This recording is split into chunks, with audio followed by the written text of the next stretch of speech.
Hi guys, Jason here. Today we're going to talk about the Pokemon 20th Anniversary Special Download Edition. So these were only available in Japan, and it seems like aside from little scan cards that you got at some American retailers, this is basically the only way to get a physical sort of re-release of the game. Now, of course, the game itself is actually digital. The only benefit to these was that they came in a replica of the original boxes and came with little magnets as well as a little trainer start guide and a map.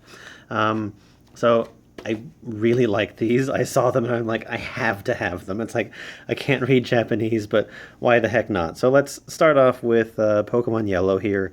Of course, this is Pokemon Special Pikachu Edition. People just basically call it Pokemon Yellow to make it easier. And as you can see, just fat Pikachu. I love these things so much. They are super cool. And here it shows that it's like, capable of trading between 3DS and 3DS, where in the original box arts it would show the Game Boy and then the link cable to another Game Boy. On the back of the box here we've got like the little description blurb as well as a couple screen art shots like they would normally show, and then they gave each one of them their own unique barcode with a little Pokemon emblems here and Pikachu. But overall, like, super nice. They put it in these nice plastic containers so that the box itself would actually stay really well. This is Pokemon Blue with Blastoise right on front. And again, same sort of descriptive blurb, Squirtle, and it shows a little squirrel in the barcode there too. Pokemon Green, which was unavailable in the States because basically they took aspects of red and green, I think, and then turned it into blue, but that's just because red and green were the first ones to release in Japan. But yeah, Venusaur right on front here, and then Bulbasaur on the back, little blurb, and then Bulbasaur in the barcode. And then last one, we've got Pokemon Red, Charizard. Really, really cool looking art. I love this original art that they did. And then, of course, Charmander by the blurb and the screenshots, and then Charmander in the barcode. So I'm going to open up one of these real quick, and I'm going to show you exactly what we got inside. All right, I'm going to do Pokemon Green, just because that one wasn't really available anywhere here in the States. And I have actually opened these before. I am a collector of this sort of stuff, but I can't help but playing with it. I have to take a look at it. I have to see everything. I'm terrible when it comes to like figurines because I'm always going to open them up every single time. So the way that this actually worked is you got basically this little pamphlet here that came describing the game, and then you got this download card, which had this picture of the actual cartridge on there with a download code that you could go onto the eShop and redeem it. So there's that. And then in this little pack right here, you had a fridge magnet shaped like the original Game Boy cartridges with the version of the game on the front of it. I'm actually kind of scared to take these out. I want to use them, but at the same time, I think I should just leave them where they are. It also comes with this nice little instruction manual, which is actually just stickers. It's Professor Oak giving an introduction, and there's your basic description of all of the starters, Charmander, Squirtle, and Bulbasaur. And then the last thing that it came with was a fold-out map of the towns. So as you can see, it covers everything from Pallet Town to Viridian City. I'm like too excited talking about this to actually speak. But all of it's in Japanese, so I mean I really can't get much use out of it other than the fact that it's definitely a cool collector's item. I don't know, I really had to have these. They were super, super, super cool. And thankfully I was able to actually get them for a pretty decent price. Sadly, I purchased them from two different websites just based on the availability at the time. At first I was actually only going to get Pokemon Yellow, as that was my favorite one out of all of them, and I thought if I could have one, that would be it. That one cost me about $30 on its own, whereas I managed to pick up Pokemon Red, Blue, and Green, all for about $45 collectively. And I think that was just basically the website that I got it from. It was just doing legitimate pre-orders, and I think the most expensive part that I paid was for shipping. The game itself, when it retailed on the eShop, is $10. You know, same yen price equivalent in Japan, but these ones cost 15 each. So really, you're paying $5 for each of the little boxes and all the stuff that comes inside. So I'm going to set those off to the side because I've got right here my Japanese 3DS. So I imported this purely because I collect Nintendo handhelds, and at the time when they released the new 3DS in the States, they were only doing the XL version. So when I saw that there was a smaller one with the interchangeable faceplates, I felt a little bit gypped. So I decided that I would go ahead and import one just for the sake of having it. Of course, this one, you know, it is the interchangeable faceplates. I got a custom Pokemon Ruby and Sapphire faceplate for it. So I've got Kyogre on the back and then Groudon on the front.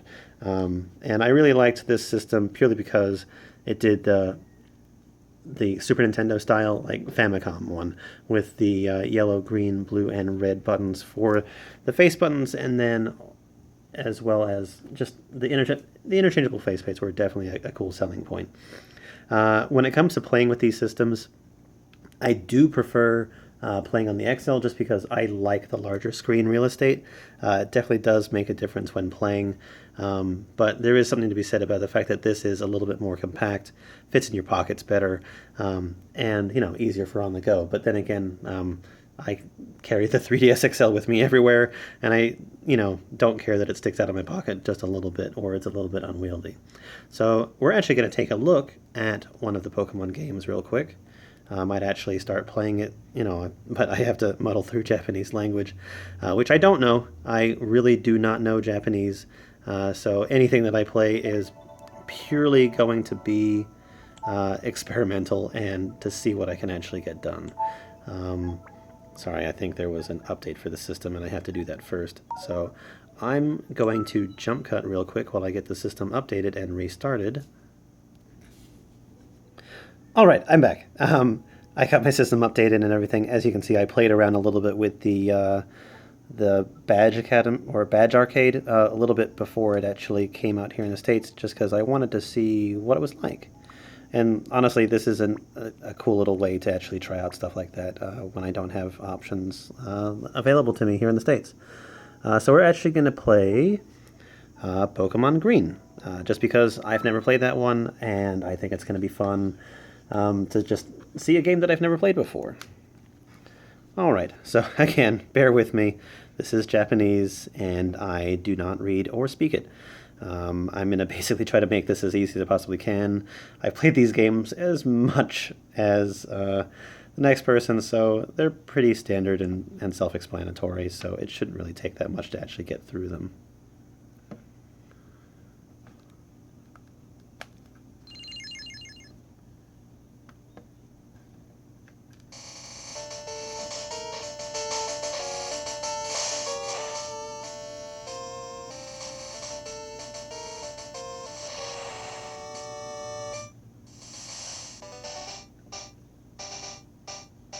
And you'll have to excuse the fact that I'm not actually using like a capture type device.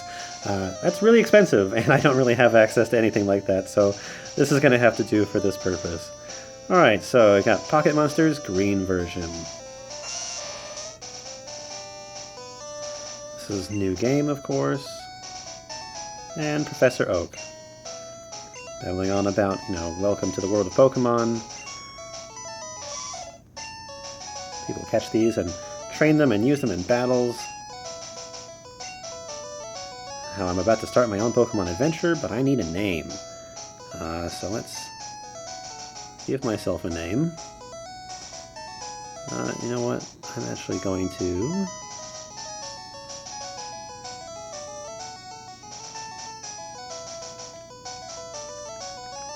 Oh, I thought there was an actual option. Nope, I'm kind of stuck, so guess we're going to do this. Alright, well that's absolutely awful. At one point in time I actually knew how to call myself, or I knew how to write my name in kanji, just for whatever reason. It's like learning a particular phrase in a certain language just for the sake of it. We're going to go with this one right here, which I think might have been... No, this is red, and he was blue.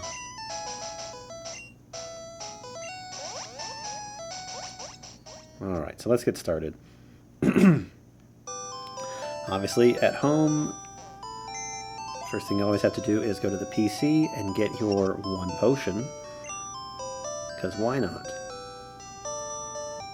It's kind of sad that they took that out of some of the older, the other games, because it was actually quite handy. And she's basically telling me that I think Professor Oak wants to see me, or like something about I'm about to start my adventure because I've just turned 10. So let's just get it all started by moving upwards. Professor Oak is going to rescue me because dangerous animals.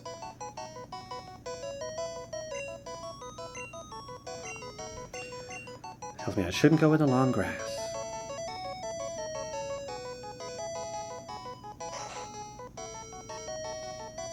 Alright, so now we're at Professor Oak's laboratory. And there's Gary.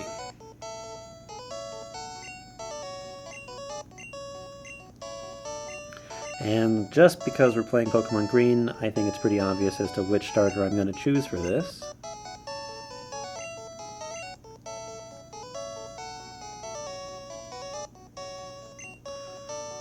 Gary wants one too. Wonders why he can't pick first. Oh, nope, I picked wrong. For whatever reason, I thought I was in the middle. Oh, gosh. Alright, there we go. Bulbasaur.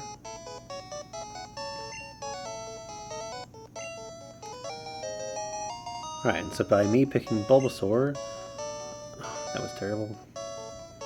That means that he's going to pick Charmander because of type advantages. Why should I start with any benefits whatsoever?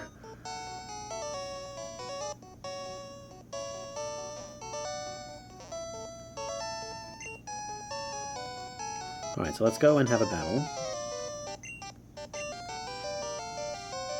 I think there was one point in time when I was a lot younger that I actually tried writing a translation for myself, and I think this is around the time that Pokemon Gold and Silver originally came out on like the Game Boy Color.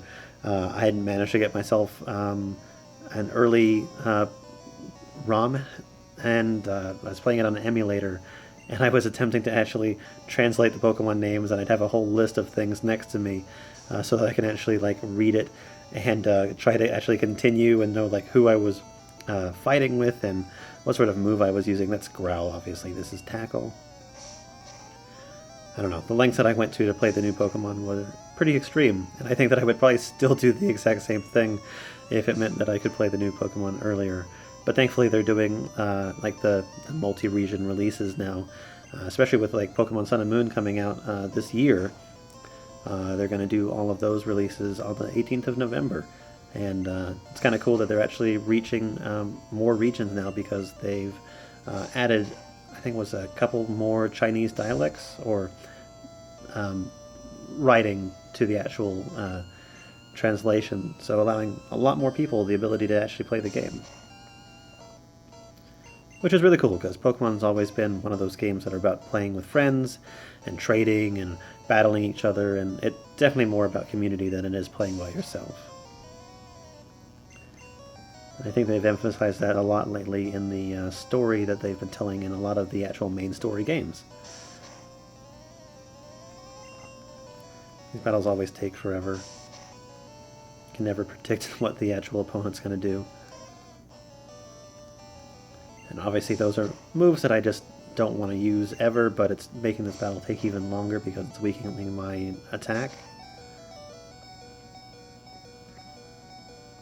Alright, and there we go. Clearly things that I missed from these from the newer games and these older ones are, like, you know, it's not even like the animated sprites. It's things like the experience bar that actually shows at the bottom of your health gauge right there.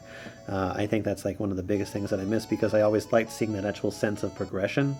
I mean, definitely you can tell when you level up and everything like that, but it was always nice to see that bar actually fill up and get to the end, and there was always that little slight bit of satisfaction from filling up the bar from a battle. Alright, so I'm going to go visit Mom and heal up my Pokemon real quick. Oh, no, that's Gary's sister, and I think I can get a map from her. No, not yet. It's later.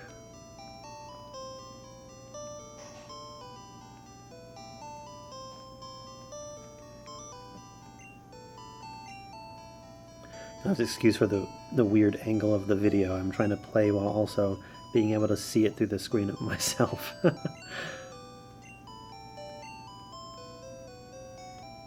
Alright, so there you go. I'm all healed up. And I feel that if I continue playing this, I'm just going to focus on one Pokemon and power level them, because I don't really think that I'm going to be able to make it through switching Pokemon and knowing what all the moves are as it stands. I even feel that I'm going to get lost in the item menu too, because I'm going to have to do a whole lot of trial and error just to find out what each of the items actually is. No, I don't need to go here. I need to go to the Pokemon Mart, because I got to get the special delivery for Professor Oak and take it back to him. Excuse me.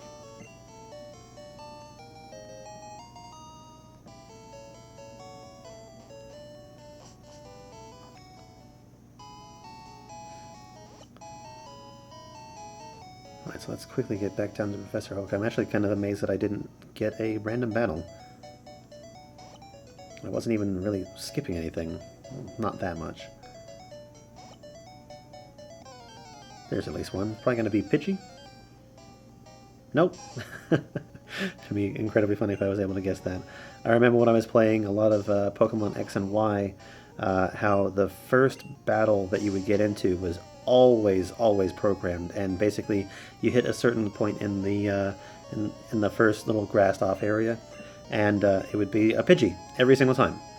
And I thought that it was, you know, I thought it was just like random at first, but no, I started that game over many times, and yeah, always a Pidgey, which kind of sucks. I kind of wish that they would have given you the ability to get something different in the beginning. But I guess Pidgey's a pretty good standard Pokemon, and they had to make you know, a basic tutorial, I guess, to allow you to learn how to play the game in a pretty standard setting, and using a Pidgey rather than like any other Pokemon that could have a particular type advantage would it could potentially show some problems. I think that's a lot like your first battle against your rival in these games, or any game really. I mean, there are type advantages, and especially when they start giving some of the Pokemon type-based moves, you definitely have the chance of losing your very first match, and I think that sometimes that can be a little bit of a disappointment to some people.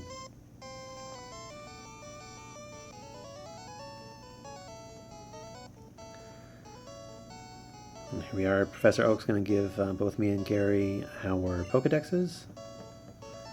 Trying to skip through this as quickly as possible. I think I need to actually change the speech option to fast, especially if I'm going to continue playing this.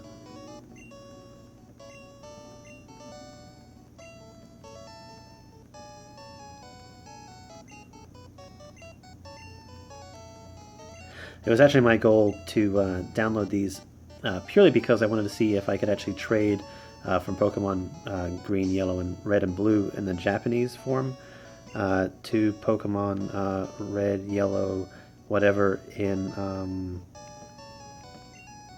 the US form, because I thought that would actually be kind of interesting. Actually, going to see like what the... There we go. That's the save game. All right, I'm going to leave here and head towards the north. Oh god, why can't I? Pewter City. There we go. And see if I can't get in a couple more battles, and then I'm probably going to end it a little bit after that. All right, here's another Rattata.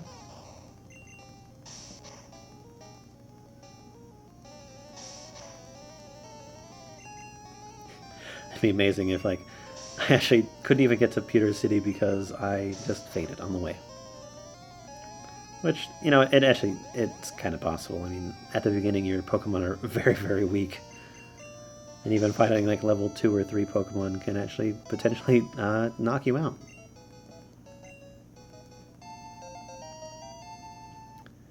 I remember that I never really used Bulbasaur or Venusaur that much. He was never really my favorite looking Pokemon. I think I always picked Squirtle or Charmander. Squirtle was definitely my first Pokemon that I ever picked. I remember going through that entire game with a Blastoise, and I was super happy because, like, turtles are awesome. Let's heal real quick.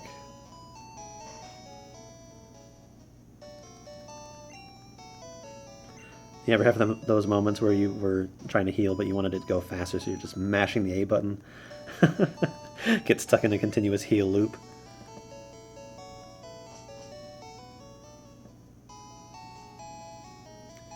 Alright, I think I've got the, is it the tutorial with the old man? No.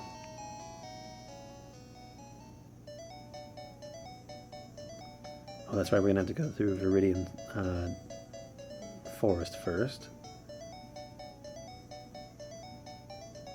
So we're just going to play for a little bit more in there, do a couple battles, and I think we'll finish this for today.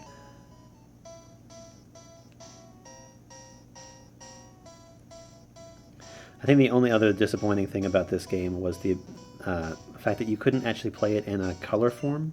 The only thing that you could do is if you started up the game while holding, I think it was the select button, you were able to play it in... Oh, no. If you hold the select button, it does the Game Boy like frame around the actual gameplay, which if you had the 3D on, it would actually look like the screen was inside a Game Boy, which is actually really cool. But on a screen like this, it makes it like incredibly tiny, and that original resolution is kind of hard to watch. But there was another way that I'm like drawing a complete blank on, that if you push and held a certain button while starting it, you could actually play it in the original like green hue Pokemon, or the green hue Game Boy colors. But still not color, and black and white's a little bit better than that, and this reads a lot better than that dark green.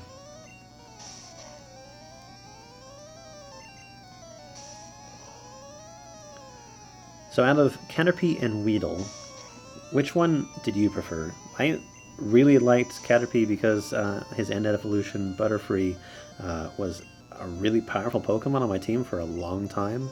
Beedrill was cool, but I mean, honestly, it's like I don't feel like he had as good a range of moves.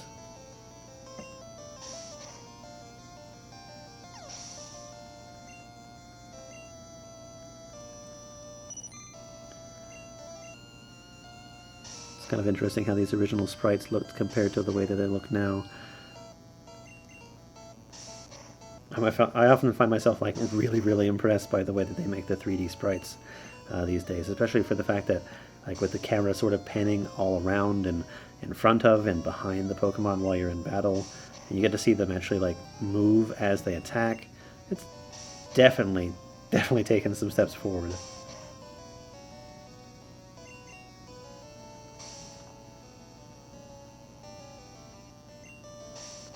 I really actually kind of wish that I could read some of this, because then I could actually probably say some more stuff, but for right now I think this will do.